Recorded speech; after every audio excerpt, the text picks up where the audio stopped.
before they rock 'em, hey, feel dumb and eyes cracks and cracks like Christian, but they... True stories of sex, drugs, and rock and rolls, crack files and bozo chronicles. Hey, what's up? Hey, doing another one of these things. I'm at my fucking doctor's office. You know, I did it and set up my appointments. But this stuff that I'm talking about, you know, Katie now, or Charles, whatever you want to call him, kept calling and changing the dates that he wanted to show up at the house. And I kept saying, yeah, no problem, no problem, no problem. And it kept changing and changing. Now it changed again to the 29th or 30th of the end of this month, when like it's just a couple days later is the trial, one of the trial days. Like, it's not even that deep, you know. But I got a phone call yesterday from the main scammer in Quantico, but he was acting a lot more nicer and polite. He was talking to me like he knew who the fuck I was. You know what I mean? Because you're trying to talk about knowledge. I was 15 years old. I did 14 months in Brentwood Outreach House. You know what I mean? Where they could torture you, where you didn't leave the house, the place. You know what I mean? I was only 15 years old, so I know the talk. I did fucking Apple, when Apple was bought by Phoenix House, all that time. You know what I mean? Like, I know the talk. I did inpatients. I did Quantico inpatient during Hurricane Sandy, getting pussy and everything. You know, like when they had Sandy, because they put us in a fucking mansion, got us out of the hospital, East New Orleans Hospital. But they said the reason why, let me tell you, the reason why that they want to change their plans for me now is because I have it on my court paperwork, says that I'm not allowed to do marijuana. And pretty sure, but I mean, don't quote me on this shit. Pretty sure I'm not supposed to do Klonopin, Adderall, Suboxone, and, you know, stuff like that. But I have prescriptions. I've been on prescriptions for them since 2000. The narcotics since 2000, since before that. But I've been on psych meds since 09, straight. But the narcotics is at least 2000, at least, if not 19. But I think I'm not supposed to do those either, unless a doctor gives you a prescription. So there's no problem with that. But now that I got a prescription, because no,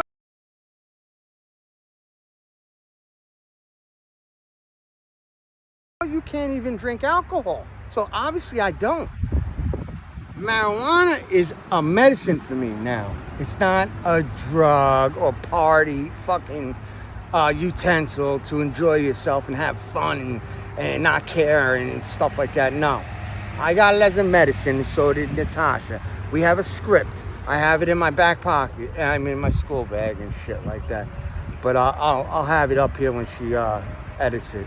But yeah, that's what they're saying. So basically, they know there's nothing they could do because I said, yo, that was said before I had a script. Everything that I don't have a script for, I shouldn't be in my system. If I have a script for it, I have permission. I even had legal advice. I didn't smoke any marijuana until I spoke to my lawyer first. I waited almost a full month. I wouldn't do it until I spoke to my lawyer in person when I went to court in February. And she said, you got a prescription? That's legal. Go at it. That's medicine. And I do, and I don't have nothing to worry about. Because I get a little sad sometimes. Sorry.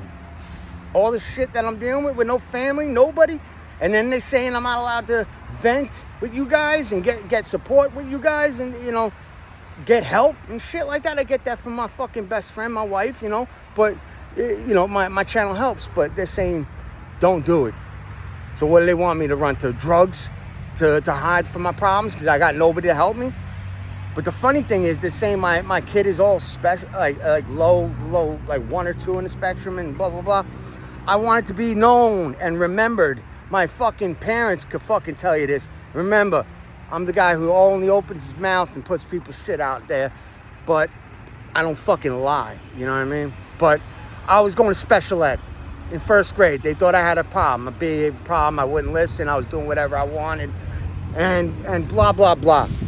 And one smart fucking counselor, I think it was my counselor, you know, the therapist, the guidance counselor, whatever, got me took it in to get, look at my shirt, Boma and Chichi, woo. But I had a 143 IQ, still got it. Ask my family, 143. Someone who they were gonna put they were gonna treat me like Jeffy. They were gonna put a motorcycle helmet on my head, you know, and put me on a mini bus. I was on a mini bus anyway, before I lived. But put me on a special bus and put me in special ed until they found out I was too smart and I skipped a grade in school. So I don't know why they playing games with my son, because me and my son and my wife, we have a blast. He knows how to word everything, say everything. He knows what he's doing. I get along with him perfect. He's 2. There's terrible 2s. Let kids grow up and have fun. Don't put no, they gotta do this by this age or they're not good enough. No, it's called love. You love anything that's in front of you. But that's what a biological parent could do. You know, if they're not biological, they don't have that same connection. No matter how much they love them, they don't have that same connection. So I wanted a little of that to be known, but we have a lot of bullshit. What other thing did I have on videotape too, on camera? Oh yeah, and then I had that other fucking thing. Watch my other thing. I had someone bugging out over fucking that not getting paid at the gas pump. You know, they're saying that gas scamming shit is going on. He's saying it was happening there, but I don't think it was. I had his back at first, because I ain't gonna be down for shit like that, but nah. Once I seen it was full shit, yeah, nah. But that's what I got going on right now. I got a couple other things I may add to it, but that's what I got right now.